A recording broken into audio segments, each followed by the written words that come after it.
All right, good evening, everyone. It is Tuesday, July 14th, 2020. It's 7:30 p.m. We are live and in person at the Twinsburg Government Center Council Chambers.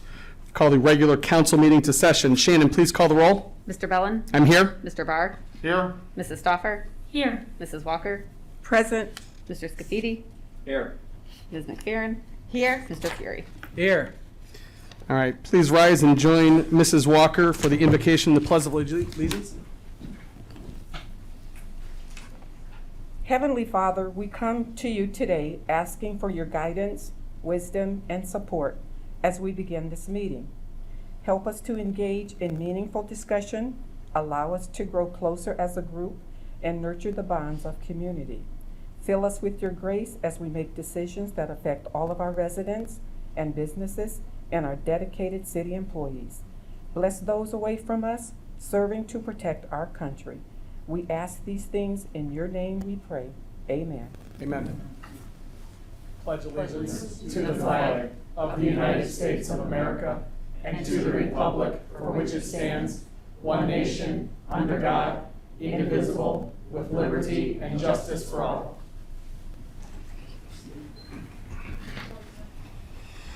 All right, next up is approval of the minutes from the June 23rd, 2020 meeting. Did everybody have an opportunity to review them? I make a motion that we accept the minutes as submitted. Mr. Fury makes a motion. May I have a second? I'll second. Mrs. Stoffer seconds. Shannon, please call the roll. Mr. Fury? Yes. Mrs. Stoffer? Yes. Mr. Barr? Yes. Mrs. Walker? Yes. Mr. Scafidi? Yes. Ms. McFerrin? Yes. Mr. Bellin? Yes. All right, so the minutes from the June 23rd, 2020 meeting passed 7-0. Next up is awards and presentations.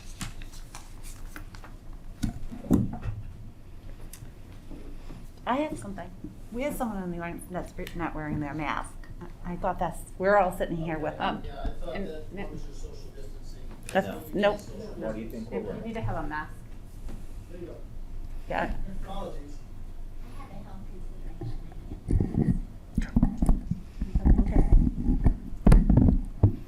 Okay, Jamie.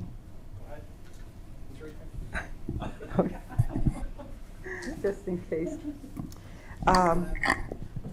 We talked about this, and this is Chogan, as you could see, and I think he's been with the city of Twinsburg since 2013 up until this year, 2020.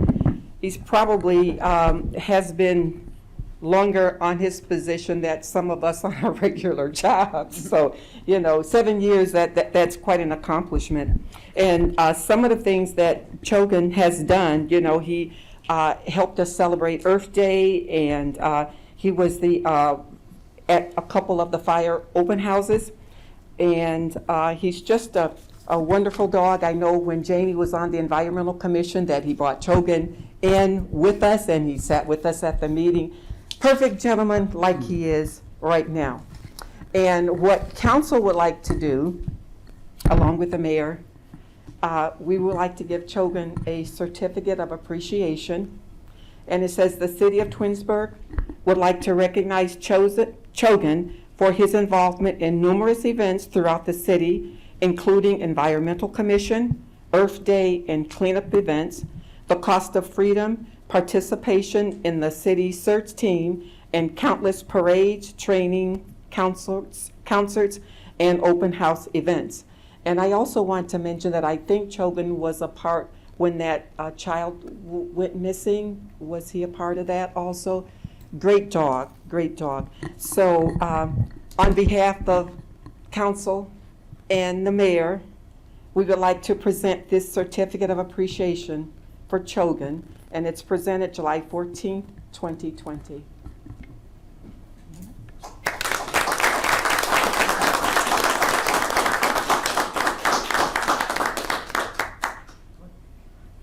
Are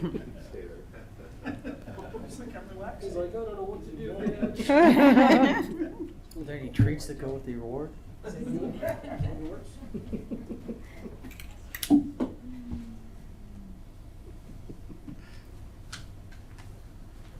Thanks, man.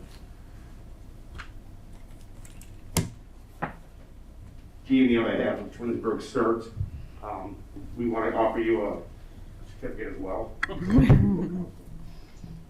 And a gift for Chogan. He has been with the team since its inception. The first time I met him was actually classroom training.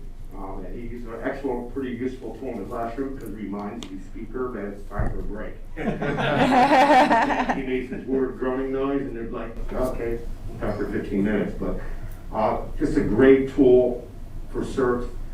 And just the way he reacts with the kids on open house and anybody you walk up to, he's got miles upon miles in the woods with Jamie. Jamie has him pretty well trained in the woods.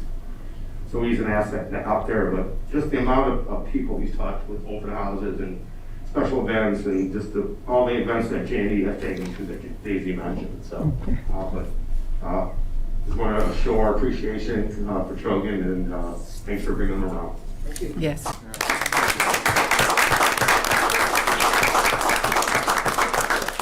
Time to go. Out.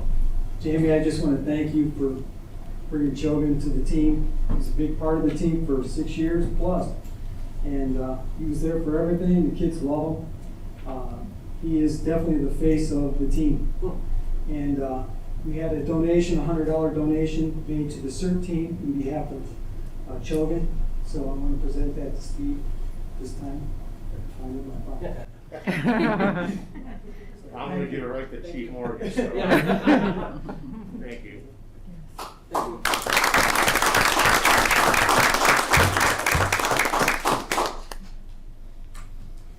All right. Thank you. Thanks, John. Thank you. Thank you. Thank you. Thanks, Good to guys. see you. Thanks, Chogan. Steve.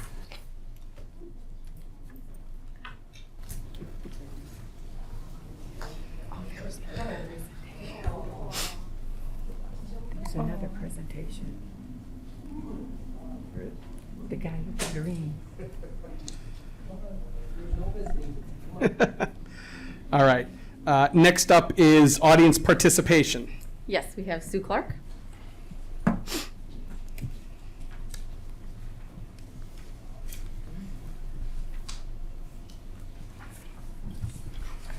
Good evening, Council. Sue Clark, 9845 Crestwood Drive. I would like to discuss our safety forces and the importance they are to our community. I have read the Finance Committee meeting notes from 2014 to current. I can tell you that we have removed the fire truck 15 times and the pension has been brought up 22 times. I would like to recap a Finance Committee meeting August 22nd, 2017. At some point, we need to get comfortable talking about the possibility of increasing the millage instead of drawing down our reserves to cover police and fire pension. This needs to be discussed in depth and addressed at some point. Mrs. House has brought this concern up repeatedly in the past. The millage for the police and fire pension can be increased internally. It does not require going to a vote. The amount we collect now worked years ago for smaller forces and a smaller community. But it has not increased as we have grown and wages have gone up. Mr. Fury asked how much inside millage we have.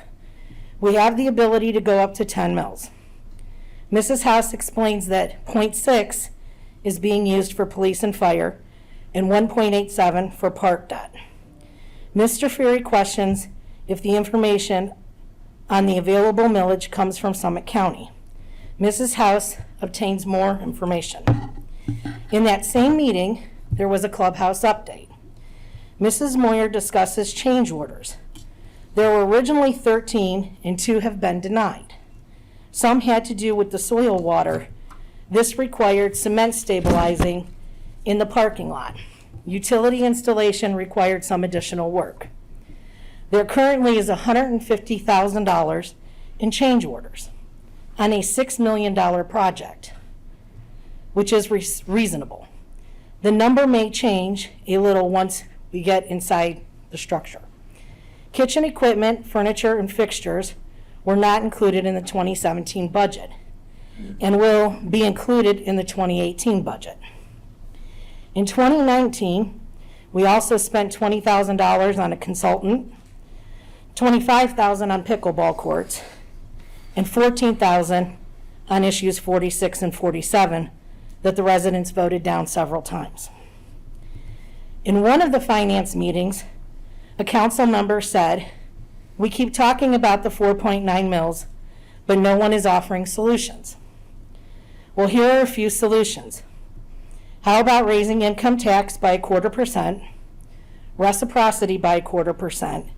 You could ask the residents to put the 0.25% back on and revisit it in a couple years, and stop giving money to the CIC. I have been in touch with the law director, and he said you have put some measures in place to help at the clubhouse. So I ask you, why would we not wait to see what the outcome of the plan for the clubhouse and COVID-19 is going to be before we put more pressure on the residents? I've been attending these meetings for 2 years. I have watched wants being put over numerous needs numerous times.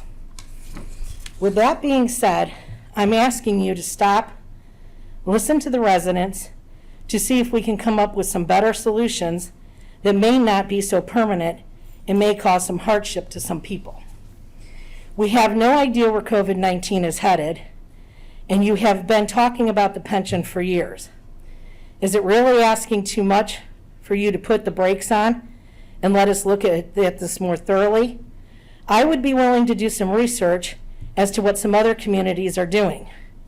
I just ask that we really look at this going forward because we don't know where we're going to be with COVID-19. Thank you. Thank you, Mrs. Clark. Next, we have Bruce Baldwin.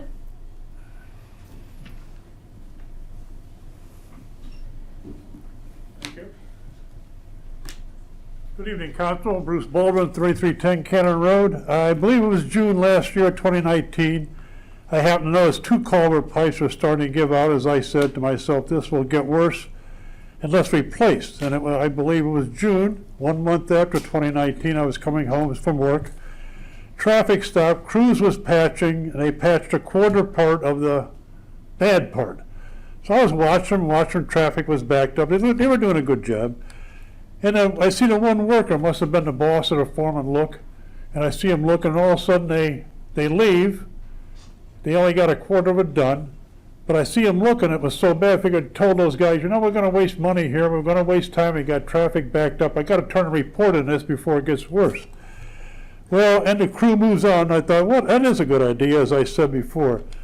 Now, the funny thing about it is, this is 2020 now, and 4 sections that got worse because of the winter. We haven't had really a bad salty winter, which eats a lot of those culverts out.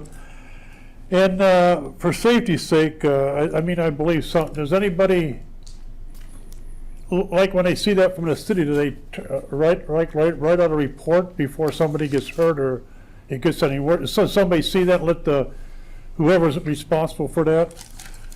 And oh, by the way, the same 6 signs are still up. Remember the ones we talked about 6 weeks ago when we were taken down?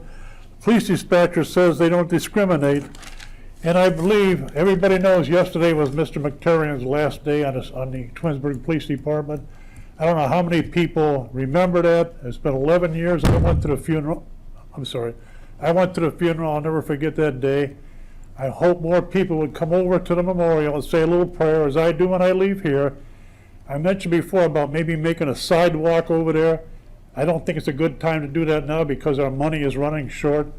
But I would just hope maybe the sidewalk, more people would see that and realize what police, fire, and our emergency squad in the city has to go through. Thank you. Thank you. Thank you, Mr. Baldwin. Next, we have Mike Turrell.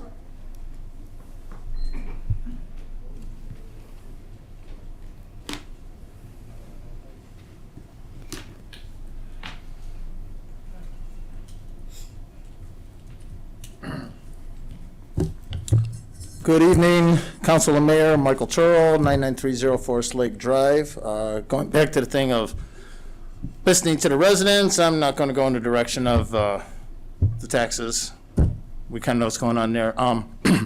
Someone said years ago, we need residents to get active and facilitate change in this community. I took that very serious and I moved on that. In fall of 2012, take you down a little memory lane here. I introduced the idea of Corbett's Farm Family Park, where hopefully the city could buy Corbett's Farm and turn it into a kind of like a farm park like in Willoughby. And, you know, the kids can come, pet the pigs, chase the chickens, milk the cows. Well, that idea didn't really go around too well, apparently. I negotiated a deal for $4.5 million with MSRK, divided by 7,800 homes. My plan was that we spread that over a 20-year bond. It would have been $30 per home per year, or $600 total payout. I told Mayor Prokop at the time, if you put it to a vote and the people don't like it, you know, we'll just drop it right there. And we didn't get a chance to speak on that. So I guess that wasn't a good idea. My next idea, all of you guys are probably waiting to hear me talk about, was the Twinsburg Arts and Conference Center with Twinsburg Old School. There was money out there in historic grants that we could have saved that building and done a lot of work. It was not in the condition that we were led to believe. All those prices were way inflated, but we could have done all kinds of great stuff. You know, birthdays, bar mitzvahs, bridal showers, could have had pottery, painting, vocal, instrumental music classes. Again, I said, let's put this to a vote of the people. If the people don't want it, then I'll just drop it. This is something that would have served the entire community, much like the Corbett's Farm. I would also like to back up to the Corbett's Farm thing. I have absolutely no hard feelings towards the people that bought and built homes. Mr. Bowen, you are just here to live the Twinsburg dream, and I get that, and I appreciate that. I like that. I had a different idea I wanted to throw out there at the time, but neither one of those was a good idea, so that never happened. I had an idea about a Twinsburg home economic loan program in 2015 that we could create low-interest loans, you know, with our surplus that we had at the time. And before my friend says that we can't do that, well, we did do something like that. We sold a bond to Masara's, and which gave them the opportunity to put a facelift on their entire plaza. It might have been Tony Parisi, might have been Jim Karabek. It was back in the mid-'80s, but we did do that exact same thing. And we also, at that same time, had bonds for 2 other businesses, you know, and that was not a good idea because, you know, that got poo-pooed too. My one idea that I came out with in 2015, another one, was the Twinsburg Reforestation Environmental Effort. That's where we could buy saplings, buy trees, little baby trees. I have living proof in my backyard. I bought these trees for 25 cents a piece. I bought 1,000 of them. I have a virtual wall of trees that I gave 10 other homeowners a nice privacy barrier, gave us a privacy barrier. Everybody's happy. This is something that the entire community could have participated in. You know, we could have virtually wiped out the $80,000 a year that we sell or that we spend on our ornamental tree. You know, we could have saved $80,000 there. This program would have paid for itself in no time. I presented that. I got this exact response. Ms. Walker loved it when I took it to the Environmental Commission. And she still tells me how much she loves that idea. And I guess that wasn't a good idea. That one didn't work out so well. I had another idea about Food Truck Friday. This was 2017. This is a zero-cost event. Cost us absolutely nothing. Where we can line up these food trucks. We close Church Street for an evening on Friday night, get the entire community to come out. We could get high school kids from show choir for, you know, jazz band or whatever, local community things to get together and perform something the entire community can participate in. And, you know, that one went over like another lead balloon. When I put it on Roundtable, people loved it and went ballistic. And I said, I'm going to do it as a private event. I brought it in. I spoke with Mayor Yates, and nothing happened. 1 minute. I wasn't allowed to do that. I had plans for a Center Valley flood relief program where we could dig a very large retention basin. Tinker's Creek needs some attention, and we need to do something because that floods all the time, and buying homes is not the solution. That doesn't do it. All you're doing is displacing the streets still flood. So now in 2020, I got 2 new programs that I want to introduce, and I got about 30, 45 seconds. I'd appreciate your grace. My first program I'd like to introduce is the STOP program. I call it STOP. Stop taxing our people. It's really not that hard to do. You got to be responsible with the money that you have, with what you do. And, you know, we keep saying that we're the best community, but, oh, well, you know, Bath pays so much more in taxes, so you want to jack us up to be like them, you know, to pay more taxes? No. The other program that I'd like to introduce is the golf program, GOLF. That's called Get Off the Land Financially. We need to sell this albatross that we got, this anchor that is weighing us down financially. And before I hear again that we can't sell the land, it's owned by the HOA, yeah, but we own the top 2 inches, that is the golf course. We can sell the business. We can sell the clubhouse.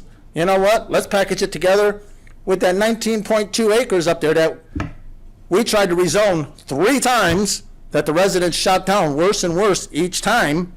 And, you know, if we sell this for $5 million, if we sell for $3 million, yeah, we're losing money on the clubhouse, but it's going to be a net gain in the end, because that is it's a failed experiment is what it is, and there's no way that thing is going to generate the income to cover itself. So there you go. You have the stop program and the golf program. So that's 8 different ideas. So in leaving and wrapping up, we need residents to get active and facilitate change in this community. That was quoted in the Twinsburg patch by councilperson at the time, Ted Yates, on 10/10/12. I have been trying to get active. I have tried to be change. I have been trying to do a positive thing, and I keep getting shut out at every turn of the way. I don't know what you want. You obviously don't want to hear from people. My councilperson can't even look at me while I'm talking. Either looks down or looks away from me. And if you really want to engage, if you really want the people to engage, I'm trying to work with you. I'm trying to talk to you guys. And I just get the feeling that if it's not your idea, it's not a good idea. And this whole tax thing, right along the same way. There's been no engagement with the city, with the residents, and I think that's what true leaders do, is they communicate with their people. I appreciate your grace and the time. Thank you very much. Thank you, Mr. Turl. Next, we have Kathy Waldron.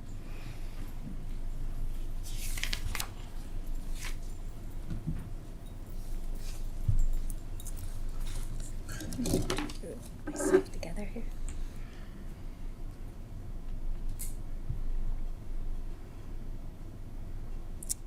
Sorry about that. Good evening. I'm Kathy Turl Waldron. I live at 1659 Glenwood Drive here in Twinsburg.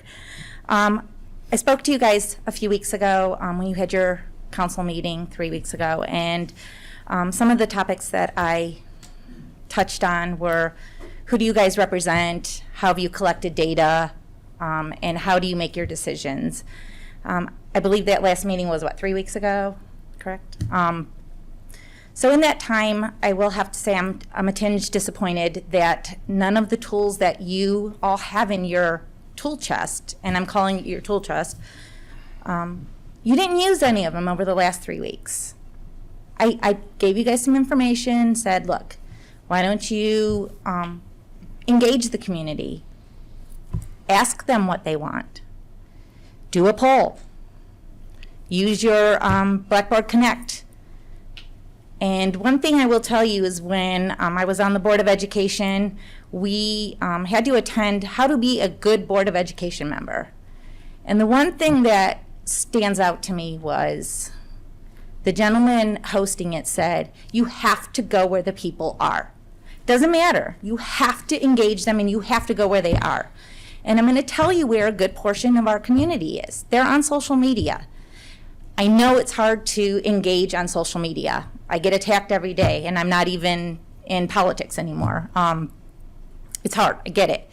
But you guys aren't engaging the community, and you do have tools to do that. So again, I ask you, who do you represent? How are you collecting data? And how are you making your decisions? So if you're making decisions without collecting data from the community, you're not making good decisions and you're not representing. There's no other way to state it. I will tell you, and I'm sure most of you know, Mike permitted me on the round table for tonight only, to put a poll up. And that poll has 4 different options for this community. And I can go over all the options with you. Option A is the option that you guys are voting on tonight. I'm not even going to read the rest of them. I'm not even going to read yours. What I can tell you is, what's really telling, there are no one voted for A. No one said A. And that's the option that you guys are voting on tonight. So what does that tell me? No one wants your option. So I'm hoping that you guys are thinking about what you're doing before you do it tonight. I understand that this city needs more money. I get it. I'm not opposed to that. I am opposed to you guys voting on something this evening that has not been fully thought out and fully brought to the community. And you have those options. I'm looking at what Kathy Powers is doing every day. She's got all these students, and she's doing a phenomenal job. And as she gets the questions, she's coming back with answers. It's a weird time. I know that. Things are changing every day. There's a lot going on. She's doing community forums with the parents via Skype or via Zoom or however she needs to. She's sending out emails. She's doing all this communication. Not any communications in regards to this and how the community is reacting to it. There's some positives and there's some negatives, but regardless of what you're getting, the feedback you're getting, you have to respond to your constituents in some way, shape, or form. So, again, are you guys listening? Are you listening to the community? Are you engaging with the community? And are you doing what you were elected to do? And over the course of the last 3 weeks, again, you had the opportunity to do so. And when you guys are up for re-election, and I've done it, you guys, we all go door to door and we knock on doors and we communicate with people. That's one of your options. Some of you have sent out newsletters for your ward. Those are some of your options. I've had I've gotten Shannon's calls from the city in regards to things, making announcements. There's different ways to communicate, so those are all your tools. You guys have not used any of your tools over the course of the last 3 weeks, which tells me you have failed to collect the data necessary to make the decision tonight. Again, you have not collected the data from this community to make the decision that you are going to make tonight. And if you do make that decision without collecting data, you are acting extremely irresponsible. Every single one of you. So please take a step back. I agree, yes, we need more money. Yes, we need to do something. We can't sit idle. I'm not disputing that. It's the manner in which you are doing it that I am. I'm sorry, did you say time? Thank you very much. Thank you, Mrs. Chilwaldron. That is all we have this evening. Okay. Can I address Mrs. Walker? Yes, I would like to address what you had just said. And I just want to say something that you don't know me. I've been around Twinsburg half of my life in the city, the other half in the township, and you don't know me. You don't know how long and how many times I walked around the whole city of Twinsburg 4, 5 times. Talked to all the residents who wanted to talk to me. Have you done that? The last 20 years, have you done that? Walked around the whole city for 4? Nope, you can't answer me. You can't answer me. It's a rhetorical question. Also, the thing is that if there are things that I was up against, I saw KKK signs as I was walking the community. I saw the signs that said, "We don't like," and it was the big N word in letters, that we don't want you here, that you will get shot. But you know what? It didn't stop me. I kept on going. So for you to stand there and say that we didn't do anything since you were here the last time, we're not waiting for you to dictate to us what we need or need not to do. Some of us has been on this committee 20, 30 years, maybe. We know what to do. That's how you get re-elected. They know what to do. We have great people up here. We are connected. We talk to each other about certain things. What's the betterment for the city of Twinsburg? We agree on that. And the decision that we make, it's for the betterment of our community. Now, I know my ward, it's probably one of the oldest wards, I think, besides maybe Mr. Scaffidi's ward, and we have a lot of seniors. I know just about every senior in my ward. Brought them lunch, brought them dinner, took them out, took them shopping, Did you call me up and say, Daisy, I want to go with you in Ward 2 when you take so-and-so out to breakfast? Where were you when I was doing that? I didn't call you. I didn't call your family. I didn't call anybody. It was me and my family that did it. Whoever the mayor was and council, I let them know what I was doing. Not so much that, oh, Daisy's doing a good job, but it's so that I could get involved in the area, not only in my area, other areas in the city of Twinsburg. So for you to say that what you told us 3 weeks ago, that we should jump for you, I've been jumping for over 20, 25 years for the residents.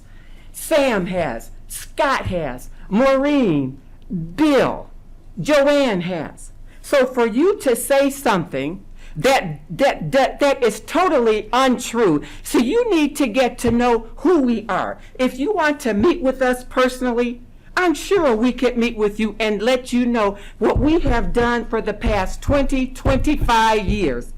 And you would be shocked as to what we have done. We gave out gift certificates. We gave out scholarships.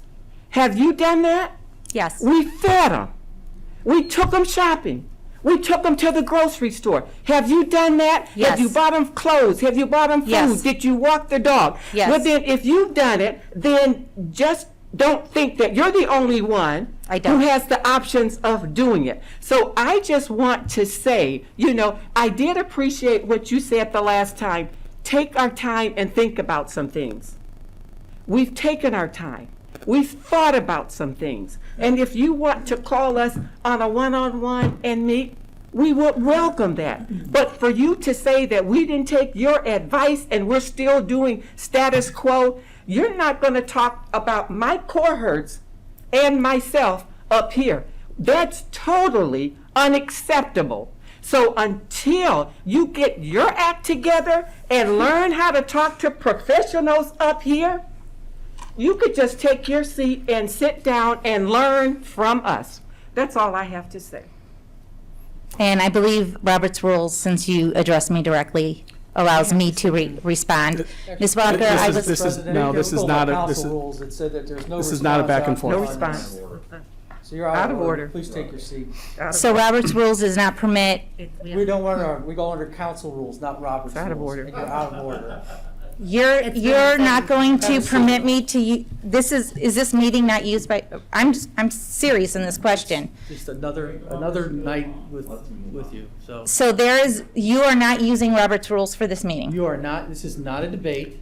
I'm not asking to debate. I was just addressed by a council leader.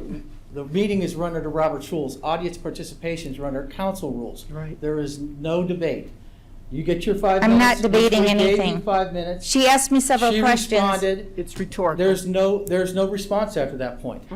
As differently in the caucus meeting, which they can have back and forth. So Is that correct? That is correct. City Attorney? Yes, they have rules covering this. So Robert's rules is not in effect? And that's the end of it. You've already had more of a debate than the rules. Okay.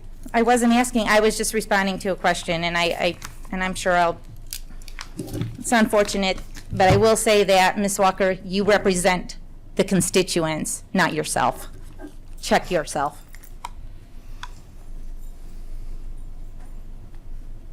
Anybody else? Anything else, Shannon? There's no one else signed up. Okay. No. All right. Okay. That said, we're going to move on to council communications and reports. Ms. McFerrin. Well, the Architectural Review Board met 2 days in a row because there were so many cases to review. So on 7/1, 8806 Maryville Drive, a single-family home was approved, as noted. 8790 Maryville Drive, a single-family home was approved as noted. 8875 Maryville Drive, approved as noted. 8811 Marydale Drive is approved as noted. 8861 Maryvale Drive, approved as noted. 8857 Maryvale Drive, approved as noted. 3170 Cannon Road, a single-family home, was approved as noted. On the northwest corner of Darrow Road and Summit Commerce, a new daycare facility was approved as submitted. 2111 Meadowwood Boulevard, paver, patio, and gazebo were approved as submitted. 10326 Miriam, a sunroom addition, was approved.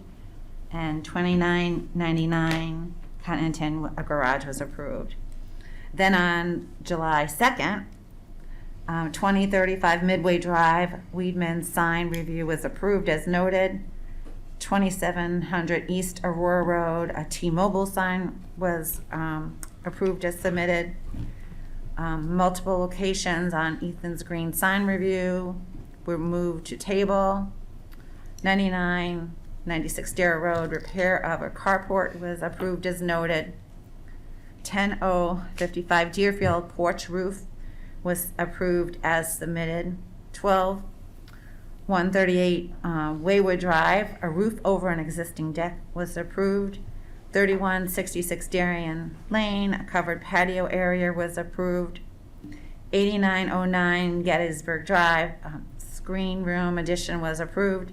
And 1565 Bridget Lane, a single-family home, was approved as noted. The next meeting will be this Thursday, July 16th. And my other committees have not met. Thank you, Ms. McFerrin. Mr. Fury. Thank you. The CIC met yesterday, and we discussed a board vacancy that we're looking at 2 candidates for.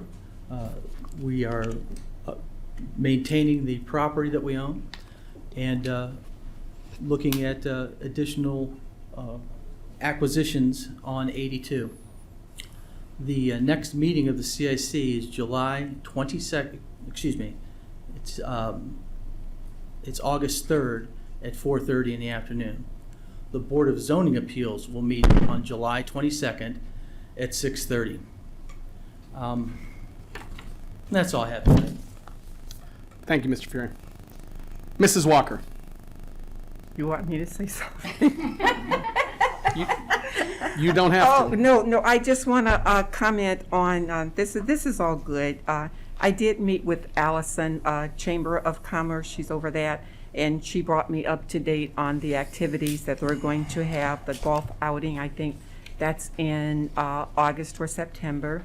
And I did attend the ribbon cutting ceremony of Mold Right, and Mr. Mayor was also there too. That's all I have to report. Thank you, Mrs. Walker. You're welcome. Mrs. Stoffer. My committee's, well, I was actually supposed to be at the CIC meeting, but I missed that. So my other committees have not met. All right. Mr. Scafidi. Thank you, good evening. My committees have not met. The Planning Commission is on recess for the summer. However, I did attend the CIC meeting last night that Mr. Fury already reported on. So at this time, I have no further report. Thank you, sir. Mr. Barr. Thank you, Mr. Bell. Good evening. Like Mr. Scafidi, none of my committees have met since our last meeting here.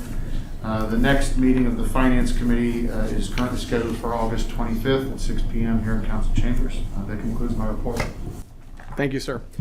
Again, I hope none of my committees have met. I do hope that everybody had a enjoyable 4th of July celebration since we met last. Mr. Mayor. Good evening, everyone. A few things going on. I want to thank the Elevate Greater Cleveland organization have been helping us set up kind of virtual meetings and conferences with our local businesses, just to kind of touch base with them during this time, as well as kind of look at where the business is going, what their future needs are. So I want to thank Hitachi Healthcare of America. Is there a business in town that produces a lot of imaging equipment, both for the states here. And we had their CEO, Mr. Taniguchi, who was overseas, who I think we were meeting at like 10 o'clock in the morning, and it was like 9 o'clock at night there. But it was a productive conversation, and they're going to be setting up more of those, which really helps us out from an economic planning standpoint. I was at the Mold Right groundbreaking, so they're adding on about a 30% addition to their current manufacturing facilities. They currently produce about 750 million pieces per year. This will take them to 1 billion. And so, if you're not familiar with Moldrite, this is a company that you probably touch every single day. So every flip top on a vitamin that you see at GNC and Nature's Own and all those different companies, they produce that cap here locally. So they touch tons of industries around the world. But I just, it was a great celebration that they had.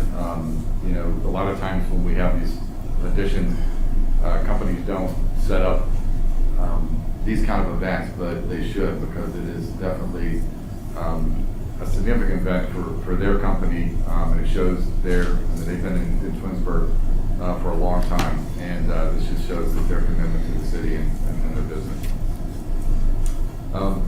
I want to mention that so Claudia Lillybridge, who owns a small theater in town, is actually doing a play, a virtual play, and somehow coerced me into being part of it. I'm way out of my element.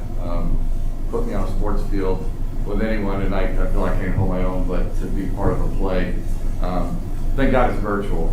I'm not on stage with anyone, but I just want to let the residents know about that. It's Art Kalaucham, so you'll be hearing more, I'm sure, through social media about it, but don't make fun of me too bad when you see or hear me. So, I want to congratulate Olivia Bartulovic. We swore her in tonight. She is really just a byproduct of our commitment to mentoring young police officers through our Explorers program. She was born and raised in Twinsburg, went through our Explorers program, got her undergrad degree, and then came straight back to us saying, I want to work for you. She did well on her civil service test, and it was a thrill tonight to swear her in, because this is where her heart's been for a long time. So she's going to be a great officer around town. If you see her, please congratulate her. And then moving into really the legislation that is in front of council tonight, and I'll probably touch on some of the comments, but you know, the inside millage, as Ms. Clark shared, has been a conversation for a long period of time. It's something that has been part of a tool chest of council. And you know, back in 2009, when Chrysler shut down, there was a lot of decisions made in terms of the 0.25%. And the city did well. We built reserves. In 2013, we had about 25 million in income tax that came in that year through our 2% and that 0.25%. So our income tax revenue for 2013 was 25 million, and it continued to grow from 2009 to 2013. 2014, when it got repealed, really before we felt the impact of it, we went from 25 million to 23 million. So we saw a $2 million increase.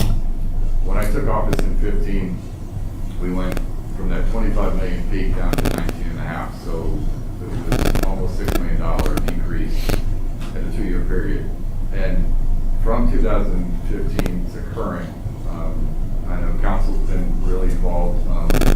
We squeezed the operating side of our budget as much as we can possibly squeeze it and maintain our city services. You know, everyone looks at the golf course. The golf course was in the pipeline at the time. We had a lot of things going on. We didn't, a lot of things that happened through that period of time we weren't expecting. And so when we move forward into, 2015 to 2019, we slowly increased our income tax revenue. That's through economic development. We decreased our expenses, or at least tried to keep them stable, which is really challenging when you're working with a $29 to $30 million budget, and the majority of it comes from salaries, and we're giving them 200% raises. We look at some of our expenses that I bring, and I've talked about this at every state of the city.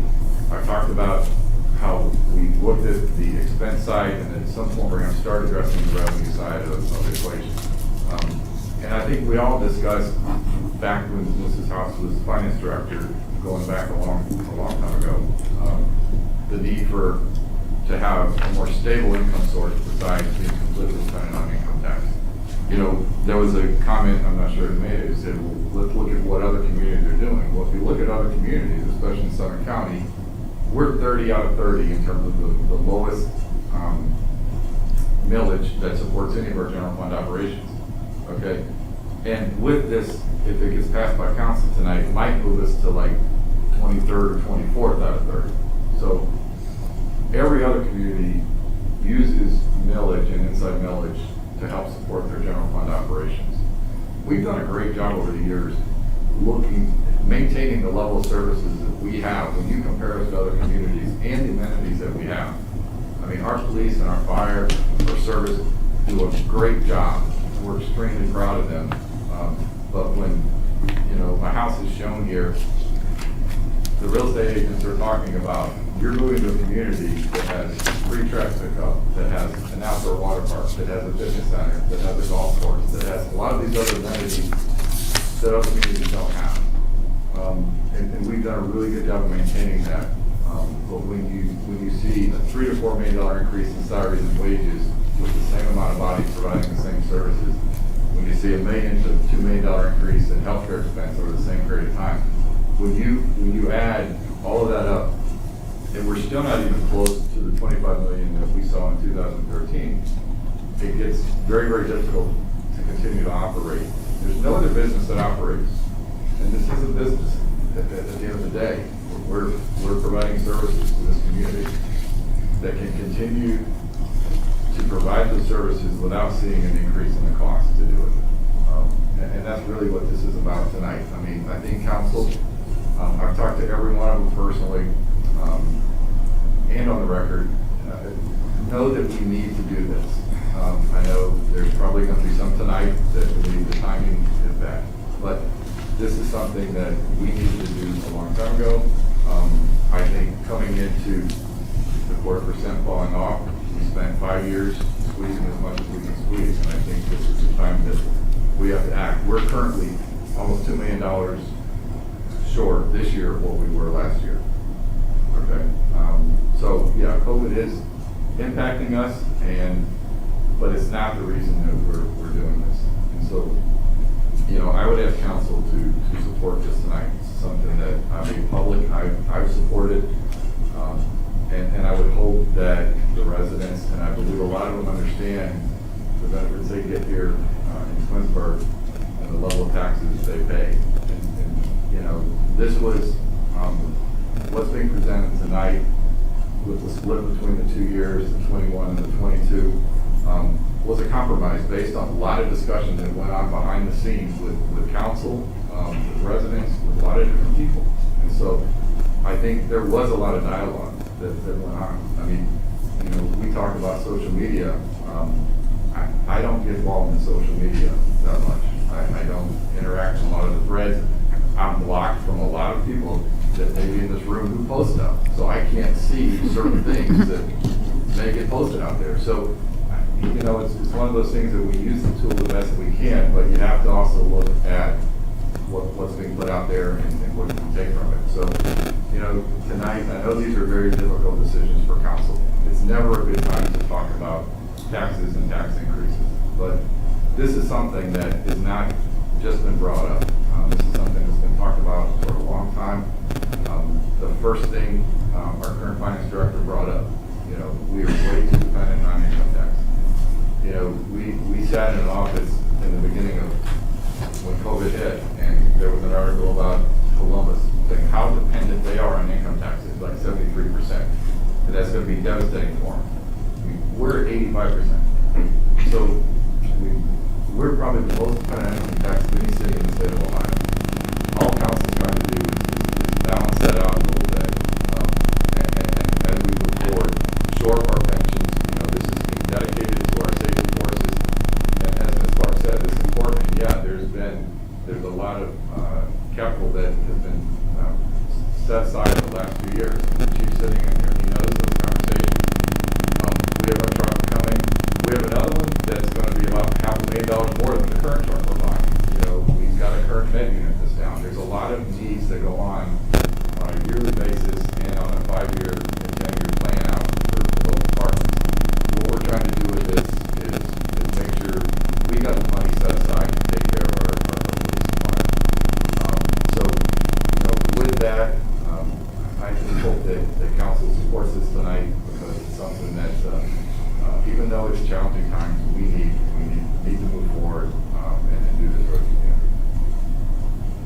And then lastly, I want everyone, and Bruce mentioned it, yesterday was the anniversary, 12-year anniversary of the night that Josh McCarrion lost his life in the line of duty. As an employee, we bring together our employees to the memorial the day of, and always have a moment of silence to remember. There's a lot of people still work here that were there during that time. We mentioned it, the chief mentioned, a lot of the officers that we have now, and it's going to continue to change as we sworn a new officer. She wasn't here during that time.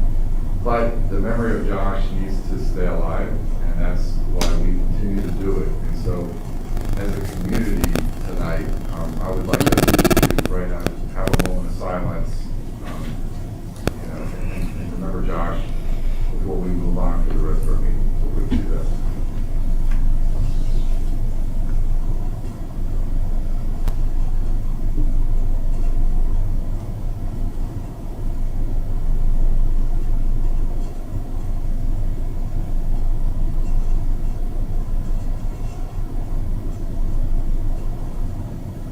Thank you. That's all I have this evening. We're going to have some department head reports.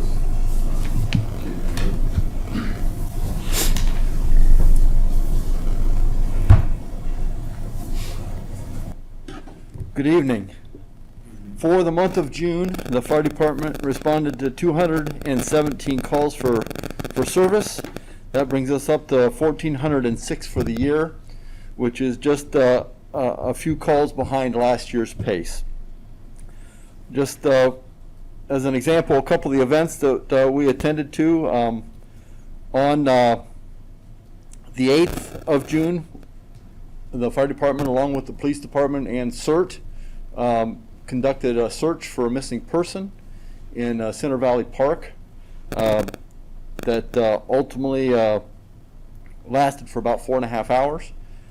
We did not find the person. We found some of their belongings, but the person was found later in a local business plaza. But just, again, kind of a taste of what we're sometimes involved in.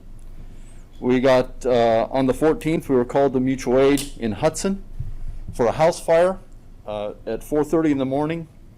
Crew went there and spent about 5.5 hours helping battle the fire and overhaul the fire scene. This was in a Century home in a non-hydranted area of the city, which Hudson still has a lot of that. Twinsburg, not so much. We're much better positioned in that regard. But extensive damage to the house. Fortunately, no one was injured. And then on the 22nd at 10 o'clock in the morning, at 10:45 in the morning, and again at 6 o'clock in the evening, we were out on 480 at 2 different times for vehicle fires. It's probably one of the scariest environments to work in, being out on 480.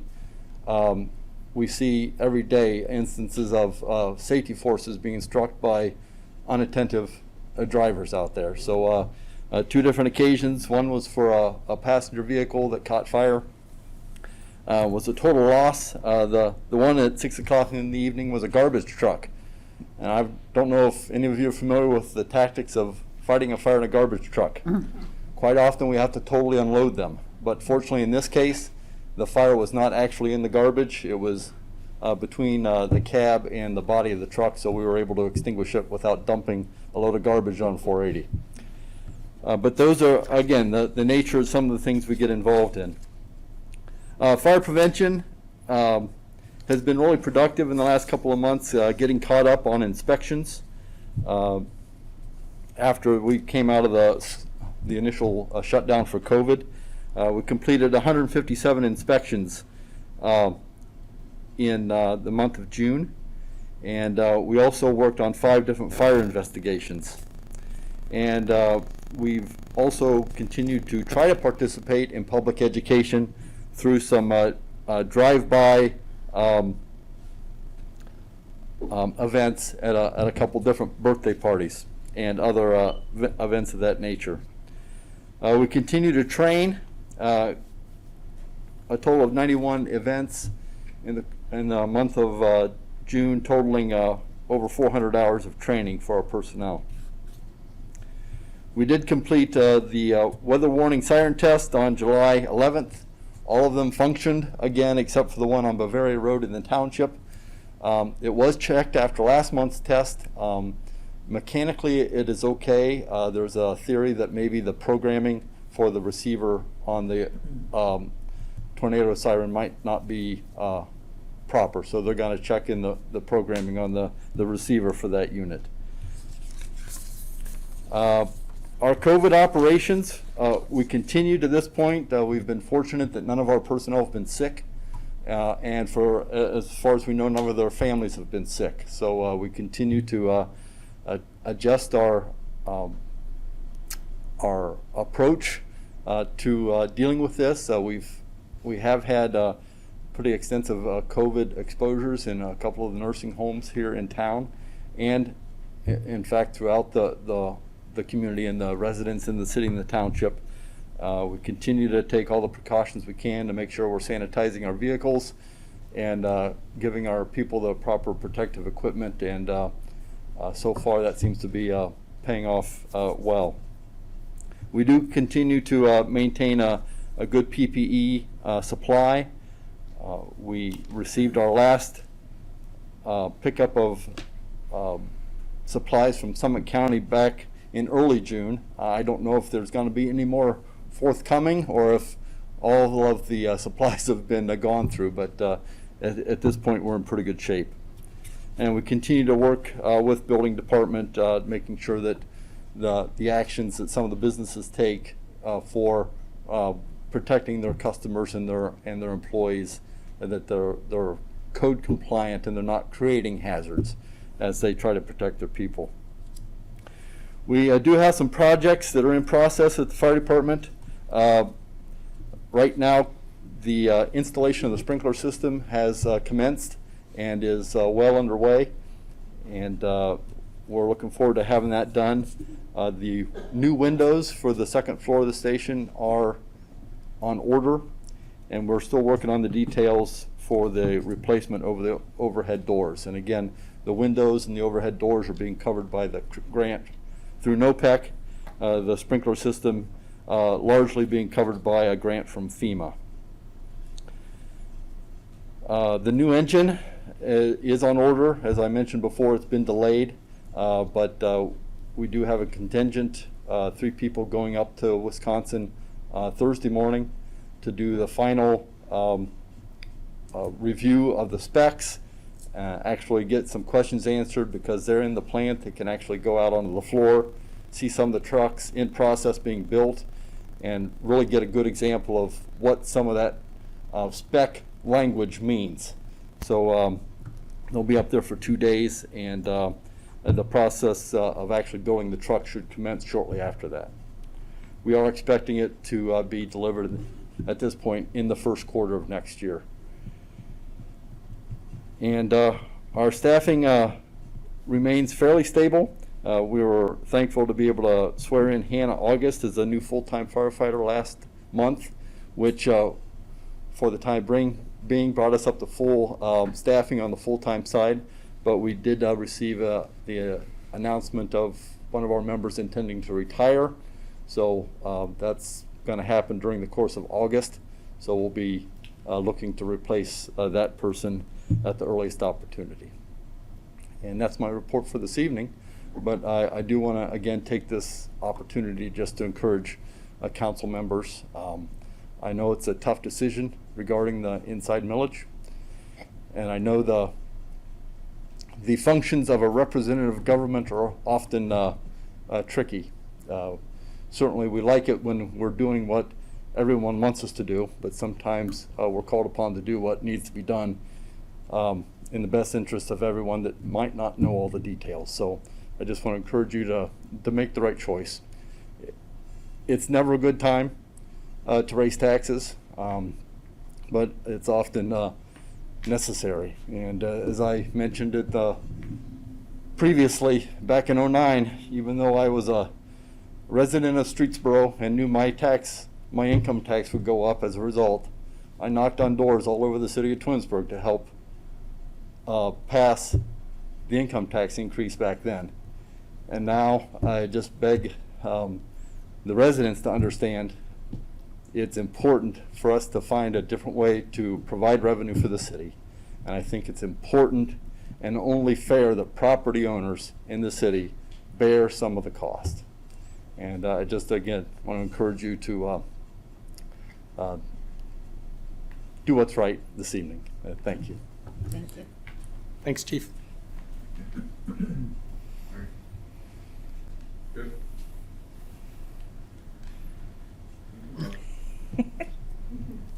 Sarah likes to go. Sarah's hiding over here. Sarah likes to go last. Ladies' choice always. Keep her happy. In lieu of my normal monthly report, which I'm sure by now all of you could probably recite by heart, I just want to make a few remarks tonight, if that's okay. First, I want to thank each of you for your ongoing support of the Twinsburg Police Department, especially during these past few challenging months. While we've had to adapt our operations during the COVID-19 pandemic, we've been able to continue delivering our mission of providing residents with a strong feeling of safety and security. Now I have an opportunity to support you in these difficult times. As both a department head and a resident, I'm in a unique position to offer you my and my family's total support in taking measures to maintain the city of Twinsburg's excellent safety forces. As you know, I've served as the city's chief of police for over 14 years. More importantly, my wife Beth and I have resided in the city for 23 years. We moved here almost immediately after I accepted the position as a police officer for the city. As I was looking for a new law enforcement position, Beth and I had two basic requirements. The first was we wanted to find a community in which I could work in and also live. After spending over 6 years in college law enforcement, we wanted to be part of a diverse community in which we could raise a family and, most importantly, contribute. The second requirement was that I wanted to work for a growing, progressive, and professional agency. Needless to say, I felt like I won the lottery when I was offered a position as a police officer for the city of Twinsburg. The fact that I eventually was appointed to serve as chief of police that's just an honor I never expected. Spent the last decade and a half consistently examining our costs, streamlining our operations, and creating a flexible and adaptable organization staffed with the most qualified police officers in order to ensure our basic mission is always fulfilled. You've heard other public officials come into these meetings and tell you that we are a police department which other agencies use as the model of efficient and effective suburban law enforcement. All of us should be proud of that reputation. I realized a long time ago that my job, just like yours, is to use my leadership, experience, and judgment to make difficult choices that are in the best interest of our community, even if those choices are not popular in the department or in the community. I call on each of you to utilize your political courage and your leadership and make the decision that will protect the future of our safety forces so that we will always remain the example of excellence to other agencies and remain a credit to our community. I've only lived here 23 years. I'm proud to say that I'm from Twinsburg, and I know that you all do what's right so that we can protect the future of this department. We saw that future tonight when we swore in Olivia. Soon, I'll be the past, but that's the future, and we need to preserve that future and make sure that when we pass the torch, that the same level of excellence is maintained or even increased. And that's my goal in my last few years as a police officer, is to make sure that happens. and I know that you will help me do that. That's all I have. Thank you. Have a great summer. Thanks, Chief. Thank you, Chief. Sarah?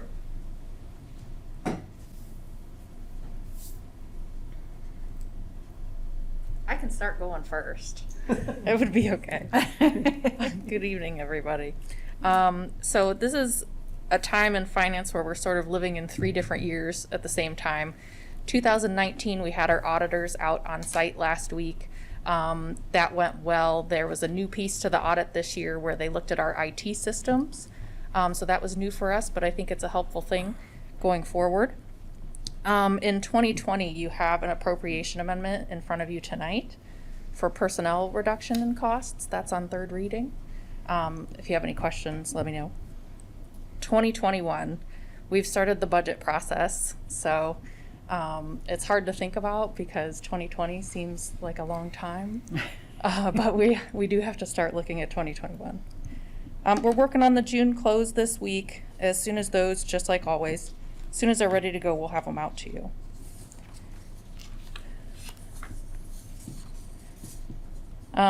So the COVID-19 relief funds, we talked a little bit about it at caucus. We did receive the $268,000 from the state. We have that tonight. I don't think, is it on emergency tonight? It is. Okay. 59? Yeah, it is. Yeah, okay. So we have that on emergency tonight to set up our operating supply expense line item so that we can use those funds for COVID-19 related expenses. So the masks and things that we've already bought, and also some projects that we're looking at to get that money spent in a positive way before the year end. And then for July 2020, income tax revenues, the mayor already mentioned that we are down year-to-date $1.8 million. When we get into, over the break, when we get into the August council meeting, I think we'll have a better idea on whether those losses are permanent or not. Like we talked about with the July 15th deadline, the extension, it's hard to tell how much of that loss will be permanent. Hopefully we'll make some of it back when that deadline hits. And the last thing I have is regarding the tax budget tonight. I want to thank all of you for your consideration. I think I've talked about it enough over the last 2 finance committee meetings, but I do appreciate everybody coming and talking to me. So thank you. Have a good night. Question. Yes. It just dawned on me. So if companies are not bringing back people to their offices, Yes. then how, so then now they're working from home. Does that Yes. change then where they're at? So what's happened right now is while we're under the global pandemic emergency, and I think it's at the federal level and possibly the state level too, the taxes would still come here if it's a Twinsburg office, but you're working from home. However, lawsuits have started to undo that. And I'm not sure where that will go, and I'm not sure how long the actual legislation that they passed would last either. I think it was 30 days after the emergency lifts. And then the taxes would go to where the people live as opposed to where their offices are. Right. Now, whether that would benefit or harm our income tax collections is hard to tell. Oh, yeah, it's just. So I'm sure as that progresses, we'll get better data from Rita to know where that's going to go. But yeah, so that's where it is right now. Thank you. Okay. That's all we have. All right. All right. Next up is legislation. This evening we have 7 pieces. First up is Ordinance 46, 2020. An ordinance amending the current year appropriations for the general revenue account as established in Ordinance 16, 2020, the appropriation ordinance for the city of Twinsburg for the year 2020. I'd like to make a motion to adopt Ordinance 46, 2020. May I have a second? I'll second. Yield to Mr. Fury. Mr. Fury seconds. This is a amendment in the amount of $702,000 and some change. Is there any discussion? No, this, annually, this is capitalized at around probably 1.5 million. However, with our expected unemployment expenses going forward is where the 702 comes from. So these were some really difficult changes that we made, you know, in light of COVID, and you know, we're hanging in there. You know, our service department's stretched. Administratively around the city, we're stretched, but I just want to thank all the employees, because we've asked employees to take on roles that they've never done before. And Ms. Collins was answering the phone crazy today because we had no one up front, and it was just really difficult decisions that we've had to make over these last few months. So you know, it's something that we did want to do, but again, this is the impact for this year. Just to clarify, this is a reduction of 702. Yes, I'm sorry if I did not say that, yes. I just want to make that very clear. Yes, Mr. Fury. With the reduction of this and the 10% of permanent layoffs we had, we now have the same number of employees that we had in 2010. The operations of the city's got bigger. We've got more police and fire. We have the same amount of employees we had 10 years ago, providing the excellent services that we give to the city. Thank you. Any further discussion? Shannon, please call the roll. Mr. Bellin? Yes. Mr. Fury? Yes. Mrs. Walker? Yes. Mr. Scafidi? Yes. Mrs. Stoffer? Yes. Mr. Barr? Yes. Ms. McFerrin? Yes. Ordinance 46, 2020 passes 7-0. Next up is Ordinance 47, 2020. An ordinance authorizing the use of charter millage pursuant to section 6.01 of the charter to be reflected on the 2021 and 2022 tax budgets and submitting the same to the county auditor. Is there any discussion? You got a motion? Okay. for it. I'd like to make a motion to adopt Ordinance 47, 2020. May I have a second? I'll second. Mr. Barr seconds. Discussion. Mr. Scafidi? I've struggled with ordinance 47, 2020 from the first time that I heard that it may be put into an ordinance.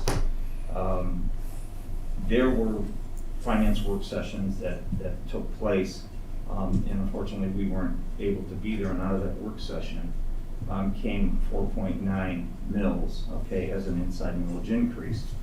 That was the first time I heard that we're going forward with this. It's been thrown around for years, like everybody says. I'm not denying that. But I felt that I didn't have my opportunity to also give my opinion of that. I want to say one thing. I don't deny the numbers.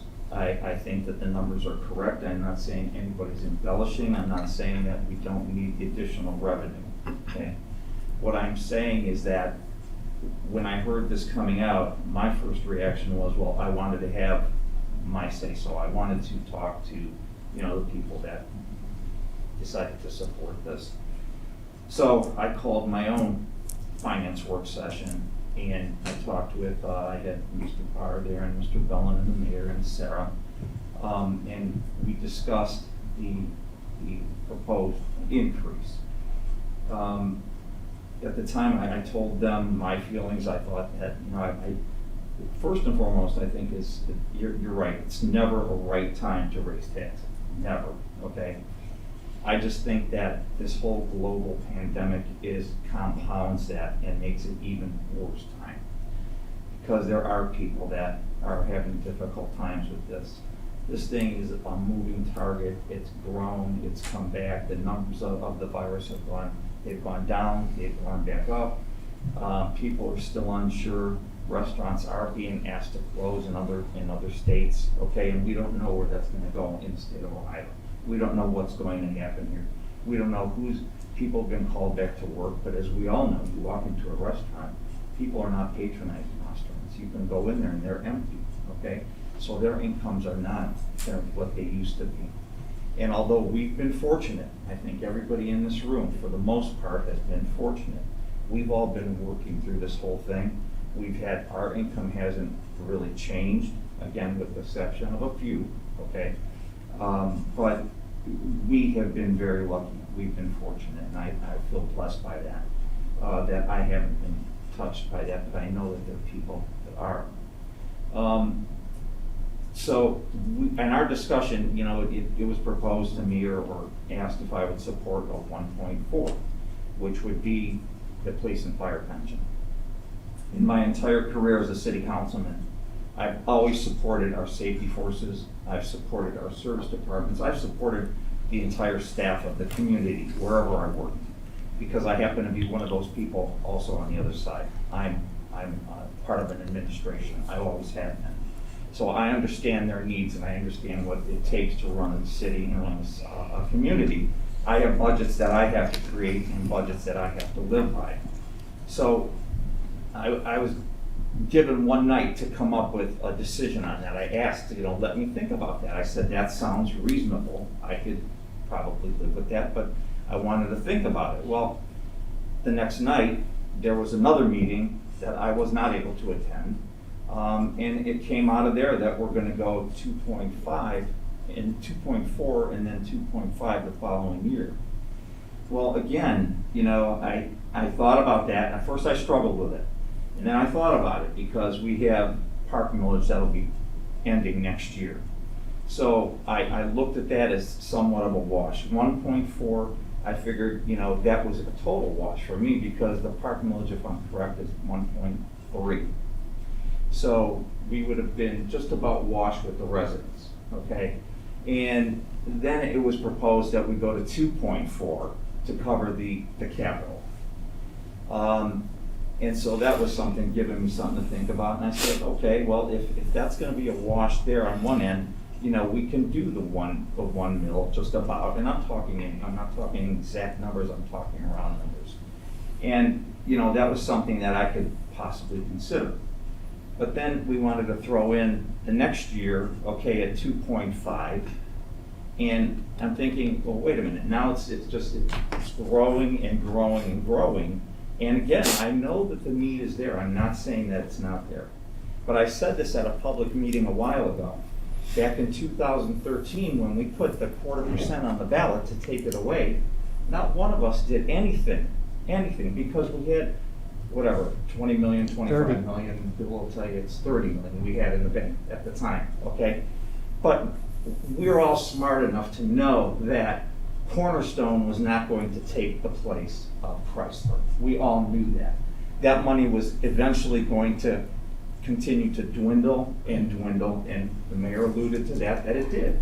By the time he got on the scene in 2015, it was down to 19 million, okay? So, and it continued to dwindle, but we allowed that to slip away from us, okay, and with doing nothing about it. And so it did, and it went back. It went back to 2%. So we lost that money there. And it continued to dwindle to where we are today. I'm not a believer of we've spent extravagantly. I don't think we have. I've been a part of this council for several years, and I think that I've been a part of the finance committee. I've sat in meetings with Bill, and when we were on finance together, and we combed through the budget, we did everything that we could. I'm not saying that we're extravagant here. We're not. We're doing everything that we can to service our residents and continue the level of service that we have set the bar, and we want to keep it there. Okay, and I know the residents would like to keep it there. So, when it boggles my mind now that right in the middle of this, when we should have been doing it then. And that night that I sat with the part of the finance committee, I even offered a suggestion. I says, well, let's put it out there. Let's put it on the ballot. Let's ask the residents, do you want this or do you want this? Do you want to start paying for trash collection? Do you want to pay for leaf collection? Do you want to pay for all these things separately, okay? And to get our revenue there, or do you want this, okay? Do you want your real estate taxes to go up? And, it was put to me, well, you want to hit them in the front or hit them in the back. Well, I don't want to hit them anywhere, but I want them to know what's going on, what we need, and what we're looking for. I'm not looking to hit anybody, okay? And by me and I am gonna vote no tonight on this, but by me doing that, by no means means that I don't support our fire department, our police department, our service department, and most of all, our residents. I've supported residents all along. That's how you stay on council as long as I've been on council, okay? Because you support the people that support you, and you do the right thing. And whether some people aren't gonna like my decisions, and they haven't, you know, some people like my decisions, but they're my decisions. And I'm thankful that the people have trusted me enough to think that I can make a decision on their behalf. I'm not gonna always agree with everybody, I'm not gonna disagree with everybody, but I do with what I think is the best for the community. And it's carried me this far, okay? And I've had a successful career as an elected official, as a city councilman. And that's where I'm at tonight. I hear it, I hear the numbers, okay? I hear what we need. I know the need is there. I've been around long enough to know that. But I can't, in good conscience, support an increase like this without, you know, during the times that we're going through, because they are tough times. And maybe sometimes, you know, we lose sight of it because we're not going through those tough times, but there's people out there that are going through these tough times. This is a rolling issue with this virus. Again, it's going up, it's going down. People went back to work, people are losing their jobs again. I just don't see in good conscience that I could support this increase.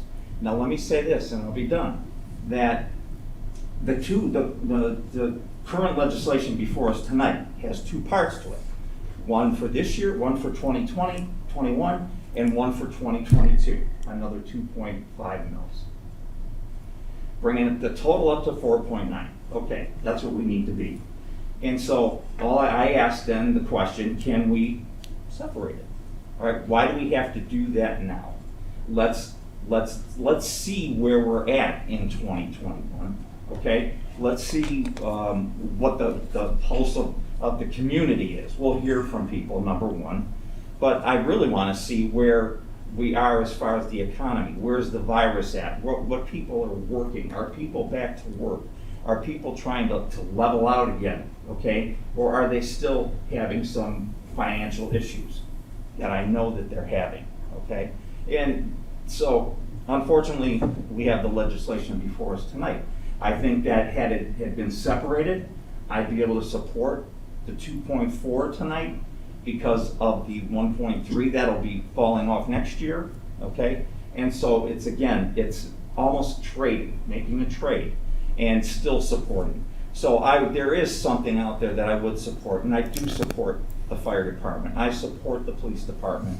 I support the service department. My no vote tonight by no means, you know, I heard the chief say, you know, do the right thing. Well, I think I'm doing the right thing. I'm doing the right thing for me and for the residents that I serve. And that's the way I feel about it. But, you know, I support all of you guys. I support every staff member here. I've been a staff member of a city for years. So I know what that's like, and I support that. So I will be voting no tonight on this, on ordinance number 47, 2020. And I think that's all I have right now. Thank you. Thank you. Mrs. Stoffer. I do have something to say. Okay, I agree with Sam, and I do support. If I vote no on this, it is certainly not because I don't support our police and fire. But I prepared a statement here. But I think any increase in millage should be put to a vote to our residents. I know that there's not enough support from the council members to take this increase to a vote. And as much as I'm opposed to it, I'm also willing to support leaving part one, the increase of the 2.4 mils, because I do recognize that we need to fund the police and fire pensions. And with the park fund coming off, it should have a relatively small impact on the residents. I also agree that Twinsburg provides extraordinary services relative to what we pay in taxes.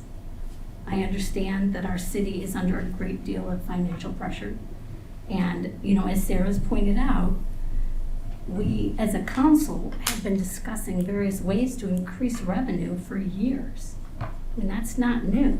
So while this may not be a new topic for council, it is both new and coming at a very hard time for our residents. With job losses and pay cuts and furloughs, the financial pressures faced by many of our residents is new. They haven't been given the luxury of participating in discussions of alternatives like council did prior to this pandemic. Adding to the pressure our residents are feeling is just not something I feel that we as a council should be doing right now. The residents elected me to represent them. Put it simply, increasing their taxes during a global pandemic is not helping the people that I represent. I think it makes much more sense and serves our residents better if we delay a decision on future increases until we can have a discussion. Maybe 6 months from now, we'll better understand the true impact of the financial challenges faced by the city and how residents have been affected due to this pandemic. So right now, we're still in the midst of this crisis and our future is pretty uncertain. So what I'd like to do right now is I'd like to make a motion to amend Ordinance 47, 2020 to remove Section 2, this automatic increase of the 2.5 millage beginning. Oh, could we I'd like to continue make a our motion? discussion though, before that? No, you had the motion. So now I need a second. You have to have a second in order to discuss it. Oh, I just thought we should finish discussion the first part before having something brought up. No, she's made a motion, Oh, okay. an amendment. I'll second that motion. Discussion. Is there anybody, council? I'm here. Okay. You know, we had a caucus meeting before this started, and you didn't bring this up at all. Oh, you didn't know? This was not discussed at Did the you previous caucus meeting. Did we all Why know? would we not discuss this earlier? You know, Maureen, with the clubhouse, you voted for every financial transfer of money for the clubhouse and then voted no on the final vote, but then needed to get your name first on the plate, so we slowed that down and you had the ribbon cutting ceremony. So you opposed it, but you took credit for it. If you didn't even bring this up and discuss this now, we've been discussing financing and this issue for 6 months, even longer than that. I'm outraged that you would not bring this up for a discussion in a meeting prior to this. I have not written any written notification. Nobody's contacted me to say this was going to happen. This is outrageous. You waited now to bring this up off fresh? Just another stunt. You need to put your mask down, sir. I'll put it back up. You're welcome. Well, so you're surprised that I am voting no? I don't, on no, a I'm not tax surprised you're increase voting without no. a I'm vote? surprised you're trying to amend the motion without I've been discussing working it. with you for 12 years now, 10 years now, When Bill. did you discuss know I this would motion never with anybody approve a other? tax You increase. didn't call me. Who'd you call? I talked to everyone in council, I think. No, you did Except not you. call I me. stopped talking I to did you. not get anything. Not about a motion. Oh, not about We discussed motion. this, No. but no. No, I didn't. This is a procedure that I've watched us Once go through again, in the past. I'm going through the it's same a surprise. procedure we always It's a have. surprise. We you- could have discussed this in the caucus meeting and discussed it for as long as we wanted to. We ended a caucus meeting 17 minutes after it started. We could have spent a lot of time going through it then before now. This is the first I'm hearing of it from you. It's really not a stunt. This is how I feel, Bill. I'm Well, you have a sorry. motion on the floor. Let's see where it goes. You're right. I'm sure I probably don't have the vote, but I'm certainly not going to leave here without letting So if you people don't know have the how I votes, feel. then what's the purpose? To make another To make statement? sure You that did- our voting no has been our a statement. community knows that I'm opposed to raising taxes without a vote. That should not be a surprise to you. Should not be a surprise to you. Is there any further discussion on Mrs. Stoffer's amendment? Well, I want to say why, I mean, it was my suggestion that we separate and have the 2-year plan, because it was very evident that with all the finance meetings that we all sat through, whether we were on the committee or not. And this is only my 5th year, but I mean, it's something that we talk about every finance meeting, that where were we gonna do, we made cuts, we had a performance audit that said we've done a good job of making cuts, and everyone knows that we need to do these increases. So by splitting it, you're just putting it off to next year, a decision that needs to be made. And if next year we don't need it, that's also something that we could have legislation and take back. So I don't know why we're not doing what we know the city needs, putting it in place, and if we don't, you can easily change it in whatever that year is, 2021. It's another piece of legislation. But everyone says we all know we need it, and I don't want to steal anyone else's words, but why wasn't it done before? When it was a better time, no one did it, and now we are in a place, just like the residents might be struggling, and people are struggling, so is the city. I mean, we need money. Well, I think when I say we knew we needed to find ways for increased revenue, but never would I have supported raising inside millage without, I would, if I were on the committee, while these discussions were taking place, which I was not part of. You guys came to me with finance meetings. Well, Joanne, I don't know, was she there at the meetings when you guys came up, when we came up with a 4.9, were you in that meeting? At the work session. At the work sessions? There were work sessions. I was not on those. No, It but was that, we during COVID. discussed it before that, with the idea of bringing it to us. It might have been in the work Was session. it a but- Zoom meeting? It was at a Zoom meeting that 4.9 came to us. It was not the discussions prior to that. I'd like to just to talk about this amendment. If we're done discussing that, can we vote on the amendment so we could move on to voting on the Sure. legislation? Sure. Thank you. Good idea. Is there any other discussion specific to the amendment? Ms. Marine's motion. Okay. No, you know, I seconded because Understood. I said how I. Okay, understood. Okay. So Shannon, please call the roll on the amendment made by Mrs. Stoffer, seconded by Mr. Scafidi. Mrs. Stoffer? Yes. Mr. Scafidi? Yes. Mr. Barr? No. Mr. Fury? No? Mrs. Walker? Yes. Ms. McFerrin? No. Mr. Bellin? No. All right, so the proposed amendment fails 3-4. Mrs. Stoffer, do you have any further discussion? No. Okay. Is there any further discussion on the ordinance 47, 2020 as written? I do. Mr. Fury? All right. Nobody likes tax increases. There were 3 options to increase taxes. One was income tax. One was a tax credit. Mrs. Trill personally contacted me about the tax credit. I think that's the least fairest method of going forward. I believe that the 3.6 net property tax increase, which will move us to 23rd out of 30 behind Peninsula. Peninsula collects more tax revenue, property tax revenue, than the city of Twinsburg. We're behind Akron, Stowe, Hudson, and Talmadge. My house is appraised at $242,000 on the county's website. This increase, I have to pay the same taxes. We don't get a pass on this. If we did a tax credit, I would get a pass because I work in the city. Will cost me roughly $300 in 2 years. You know, I know that you're against this, Mrs. Clark.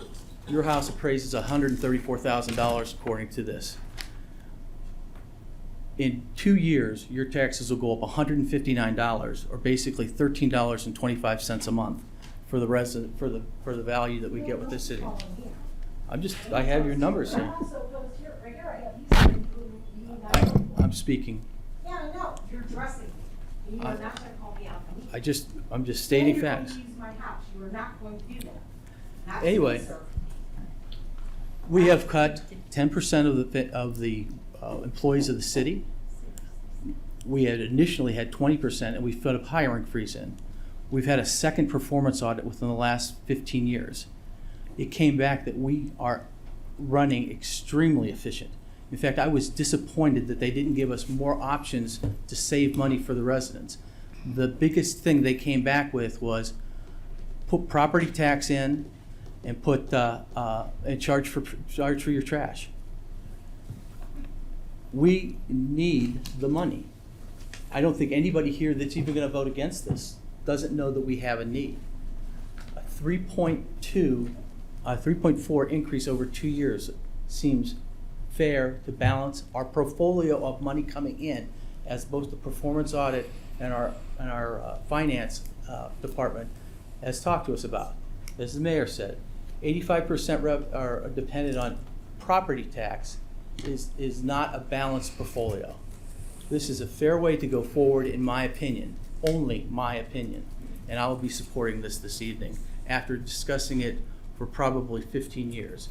Kathy Prokop asked us to do this, Sam, in like 2008. And you know what, I wish I would have listened then or kept the 1/4% in place. When we got rid of the 1/4%, we had $30 million in the bank, and we were not spending it as fast as we could. So we decreased it back. You know, against the wishes of Karen House, our finance director, and the mayor at the time, because we were going through this cycle. I believe this installment of property tax long term will balance the city's finances for years to come, and that's why I'm supporting it, because I think it's the right thing to do for the long-term stability of the city of Twinsburg. Thank you. Thank you. Mr. Scafidi. I just want to address something Mr. Fury said. With all due respect, you're right. Those that are voting no do know that we need this, okay? And we do need an increase. My surprise came when it turned out to be an inside millage increase and not an income tax increase, because we talked about that too. I talked about that with some of you, and I've talked personally with some of you, okay? We discussed that.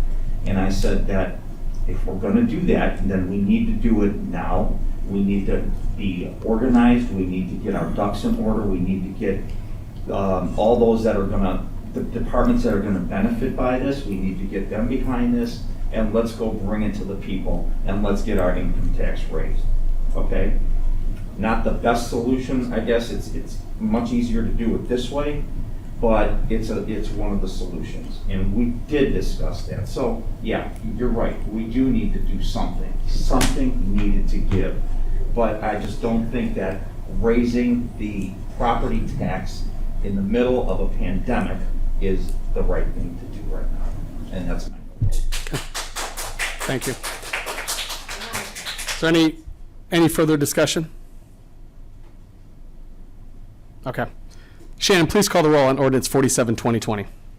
Mr. Bellin? Yes. Mr. Barr? Yes. Mr. Scafidi? No. Ms. McFerrin? Yes. Mrs. Walker? No. Mrs. Stoffer? No. Mr. Fury? Yes. Ordinance 47, 2020 passes 4-3. Next up is ordinance 48, 2020.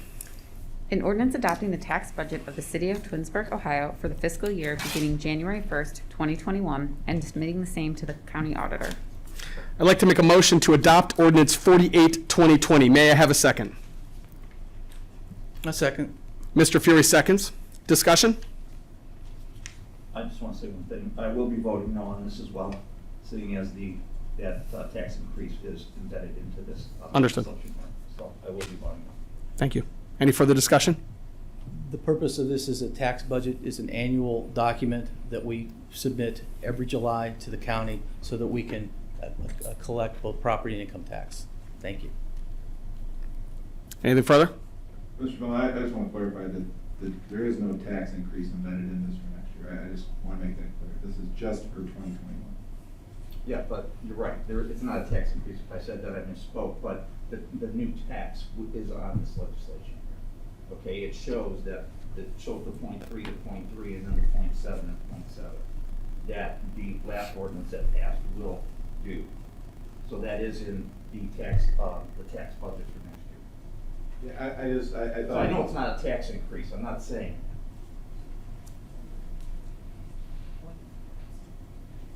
No, I thought you meant that the second part of that, the 2.5, was No. embedded in this. I just want to make No, clear sir. that it's not. No, not at all. Okay. I understand, thanks for clarifying. Any further discussion? Shannon, please call the roll. Mr. Bellin? Yes. Mr. Fury? Yes. Mrs. Walker? No. Ms. McFerrin? Yes. Mrs. Stoffer? No. Mr. Scafidi? No. Mr. Barr? Yes. Ordinance 48, 2020 passes 4-3. Do we not need to wear a mask up here? Because I'll take mine off. I'm dying to say it. Thank you, sir. Next up is Resolution 55, 2020. A resolution confirming the Planning Commission's determination that pet grooming is a similar use to the uses permitted in C1, C2, C3, or C5 business districts. I'd like to make a motion to adopt Resolution 55, 2020. May I have a second? A second. Mr. Fury seconds. Any discussion? This is simply recognizing pet grooming in these districts, so that they're not specifically addressed, so this allows them to stop it. Okay. And this was approved by the planning commission. Yes, it was approved by the Planning Commission. That's correct. Thank you, Mr. Scafidi. Shannon, please call the roll. Mr. Bellin? Yes. Mr. Fury? Yes. Mrs. Walker? Yes. Ms. McFerrin? Yes. Mrs. Stoffer? Yes. Mr. Barr? Yes. Mr. Scafidi? Yes. Resolution 55, 2020 passes 7-0. Next up is Resolution 58, 2020. A resolution appointing one member to the Board of Building and Zoning Code Appeals. I'd like to make a motion to adopt Resolution 58, 2020. May I have a second? I second. Mrs. Walker seconds. This is a appointment to the BZA. It is specific to Ward 5. The resident's name is Michael Jameson. His term will go through March 31st, 2022. He is taking the place of the previous Ward 5 board member who stepped down. Any further discussion? Shannon, please call the roll. Mr. Bellin? Yes. Mrs. Walker? Yes. Ms. McFerrin? Yes. Mr. Scafidi? Yes. Mr. Barr? Yes. Mrs. Stoffer? Yes. Mr. Fury? Yes. Resolution 58, 2020 passes 7-0. Next up is Ordinance 59, 2020.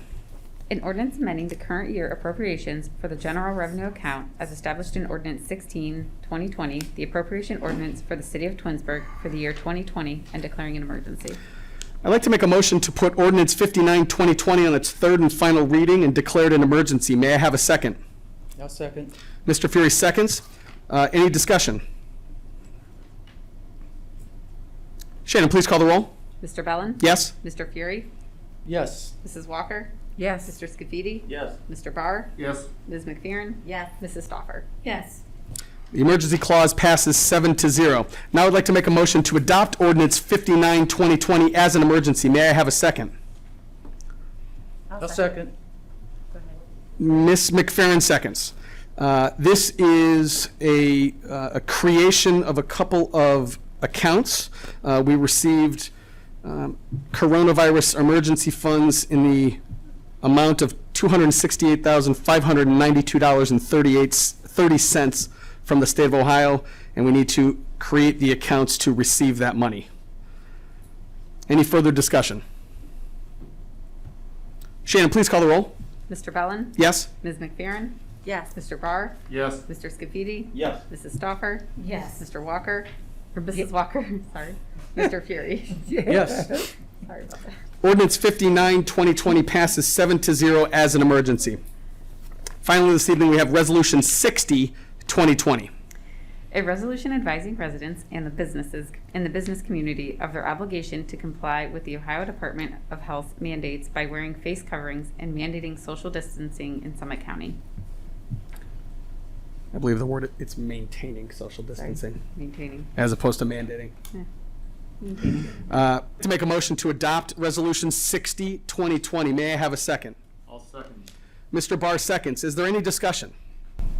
Yeah, I'll just talk about this a little bit. So, we have spent a significant amount of time over the last few months keeping up to date on conference calls with both state and county officials, as communities working hard to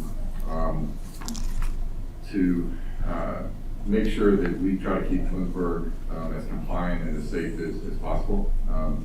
And again, this is something that, as we move into this new way of looking at counties, Summit County has moved into this level 3, this red level 3, which from a state and county level has mandated in public places, both in businesses and in areas outside where you are not able to maintain 6-foot social distancing. We've had extensive meetings regarding our fitness center operation and our pool operations. We've looked at all the exceptions that come along with this. One is any medical issues are not requiring people to wear masks. There's a lot of thought and effort that has gone into this. I've had personal meetings and discussions with some of our businesses. And this is merely us at a higher level, I guess, acknowledging our compliance with both the state and counties, path in trying to protect our state, our city, and our county. And so I would ask council just to pass this tonight.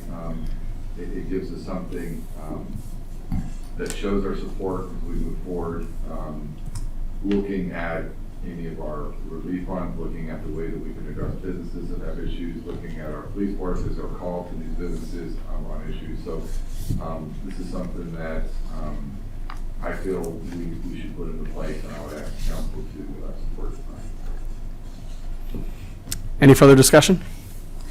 Well, during caucus, I mentioned that I'm not in favor of this because it's really just reiterating what the state and our governor has said. I don't really care for the wording that it sounds like think our residents don't know what they're supposed to be doing, and there's really nothing in here about any consequences or what do you do. It's just a statement. So I'm not going to vote for it. And it's also a reaction to something that's a temporary thing. We're in level 3 now. It's a temporary thing that we don't even know how long it's going to last. Further discussion? Shannon, please call the roll. Mr. Bellin? Yes. Mr. Barr? Yes. Mr. Scafidi? Yes. Mrs. Walker? Yes. Mr. Fury? No. Mrs. Stoffer? Yes. Ms. McFerrin? No. Resolution 60, 2020 passes 5-2.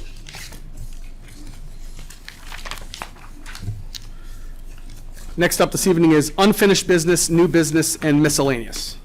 Ms. McFerrin. So I'm not a big fan of the mask, and I don't necessarily believe it, but the World Health Organization did have some information on how to wear a mask. So if we're going to do this, let's try to do it correctly. And there's 12 steps, and it's a lot more involved than I think most people think. So you're supposed to wash your hands before you touch your mask. Then you're supposed to inspect your mask. You're supposed to adjust your mask, cover your mouth, nose, and chin. Avoid touching the mask. Clean your hands before removing the mask. When you remove the mask, remove it with your straps behind the ears or head. Pull your mask away from your face. Store the mask in a clean plastic resealable bag if it's not dirty or wet and you plan to reuse it. Remove the mask by the straps when taking it out of the bag. Wash the mask in soap or detergent, preferably hot water, at least once a day, and clean your hands after removing the mask.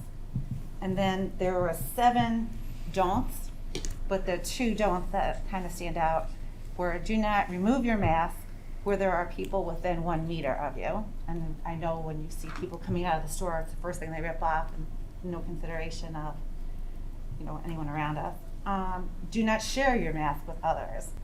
And the one thing they don't have on here is take your mask home and don't throw it in the parking lot. That's all I have. Thank you. Mrs. Walker. Do you have copies? I emailed it to everybody, but send your copy. Okay, all right. Thank you, Shannon. Thank you. Anything this evening, Mrs. Walker? Oh, yeah. This is going to be real quick.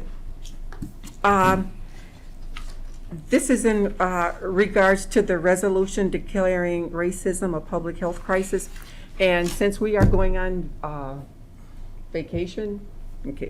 And so I just want to let the council know that in Section 2, there's going to be a special review committee created herein, and it's going to consist of 7 residents of the count of the city as appointed jointly by the mayor and council. So while we're on recess/vacation, if you could just walk through your neighborhood and just choose someone that you feel would be a great representative of this special review Do we committee. have to advertise for that?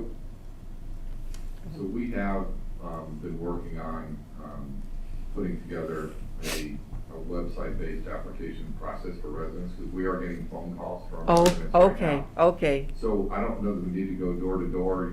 We're gonna be announcing it, we're gonna be putting it on social media, we're gonna have a link set up. Oh. The people calling in will be able to refer them to an area. We've come up with a short questionnaire that allows us to then gather the people that have interest in being on the committee, and then evaluate them and appoint the ones that we'd like to be appointed. So that's all in the works, and we'll be, and we'll get that out to council as soon as it's finished, probably by the end of this week, I think.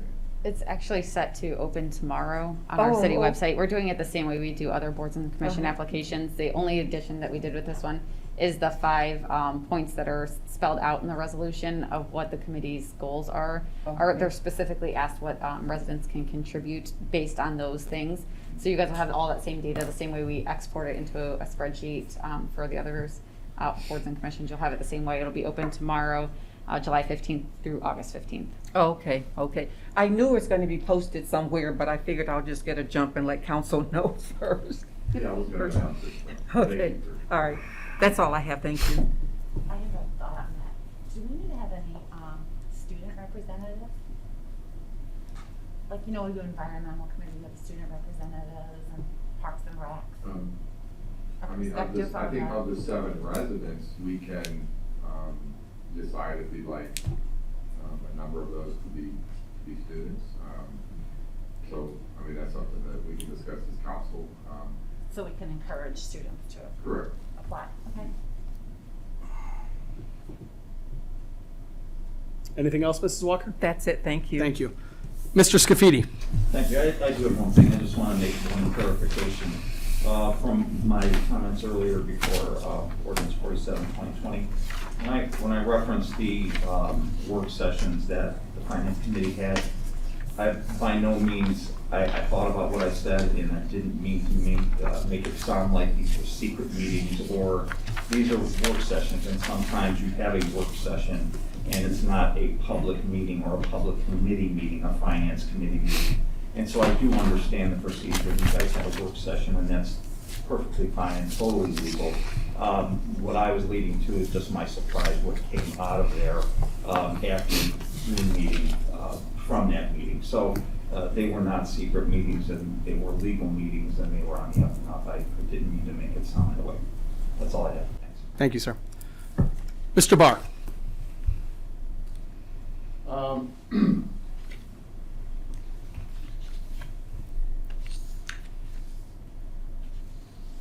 I have a lot to say, but I don't think that I'm going to say all of it. I made a tough decision tonight, and the vote went the way Finance Committee, of which I am the chair, wanted it to go. I know this is going to be difficult for our residents. I didn't get elected to do what was fun or what was popular, and I didn't get elected to keep myself in office. I got elected to do what's right for Twinsburg. I had to push this through finance and try and get some action on it tonight because of years of inaction. Everybody up here has said, oh, we should have addressed this, we should have done that, we should have done that. People that voted yes and people that voted no. I'm not singling anybody out. So I get to do the hard thing as chair of finance with the administration, with the finance director. I have countless hours of phone calls between every member of council. I respect their views and I respect their opinions. The reason I voted the way I did tonight was out of necessity. It needed to be done. That's all I have to say. Thank you. Thank you, Mr. Barr. Mrs. Stoffer. And I can respect that. What I don't respect is getting attacked for my opinion. I don't think that's how we represent. And I'm sorry, Sue, that you got called out that way. It was embarrassing. Daisy, I want to thank you for your kind words earlier about council. Thank you. And that's all I have. Thank you. Mr. Fury. Mrs. Stoffer, I still think that you should have presented that motion by an email, a text, a voicemail, a phone call, or discussing in an open forum as we had prior to this. I did not contact you regarding it. I would like other residents to understand that there is a discount available for senior citizens, permanently disabled individuals, and military veterans with disabilities. It's called a homestead tax exemption. Mrs. Joanne McFerrin pointed it out to me 2 or 3 months ago.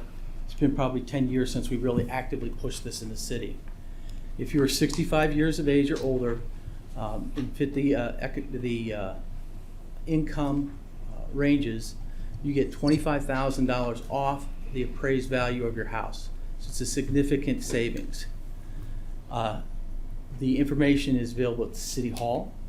It's available at the county website, the Summit County Fiscal Office, or you can call them if you apply. Also, it's available to military veterans with service-connected disabilities, and that's a $50,000 benefit off of the assessed value of your home.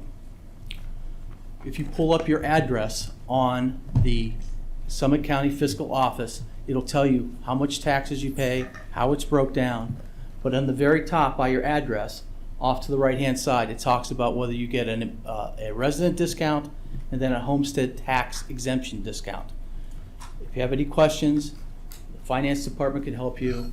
I'm sure the majority of City Council can find this. I'd be happy to help you, but it's a benefit that is available to seniors.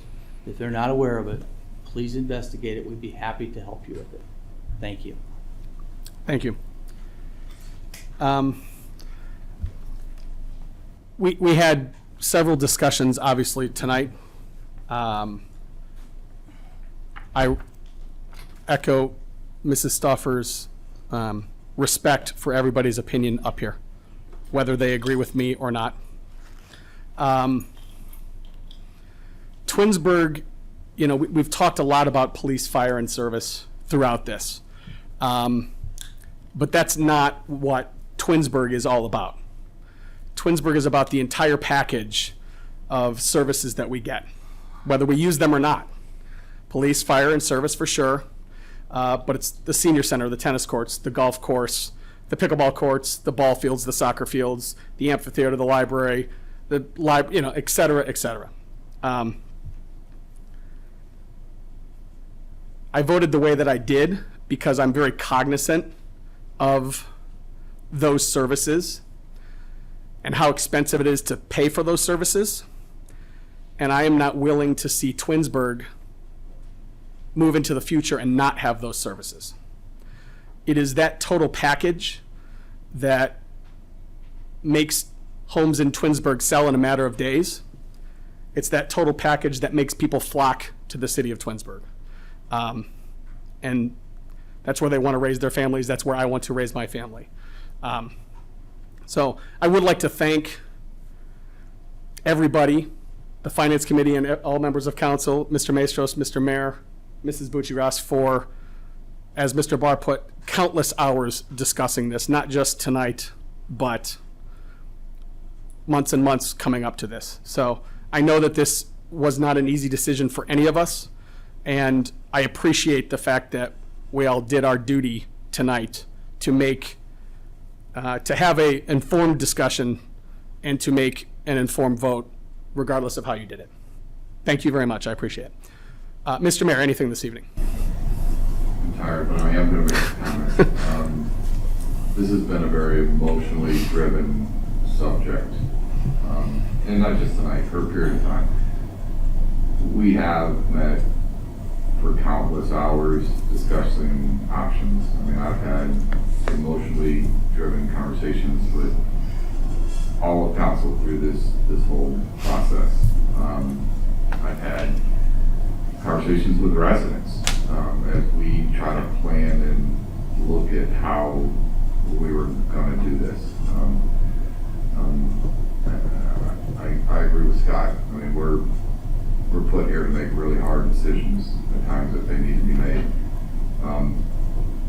You know, but we can look at how it impacts people. Ms. Walker, you mentioned seniors. I looked hard at seniors. I looked at the way that would least impact our seniors. And tonight, that decision was voted. Had we not voted for this, a lot of the seniors would have been paying probably more to have garbage pickup. If that's the route we went, if this failed. So a lot of thought went into how we were going to do this, who it would impact. You know, as a leader in this community and as mayor, I represent our residents, but also represent our employees. We have 200 plus employees, full-time, part-time. I know them, I know their families.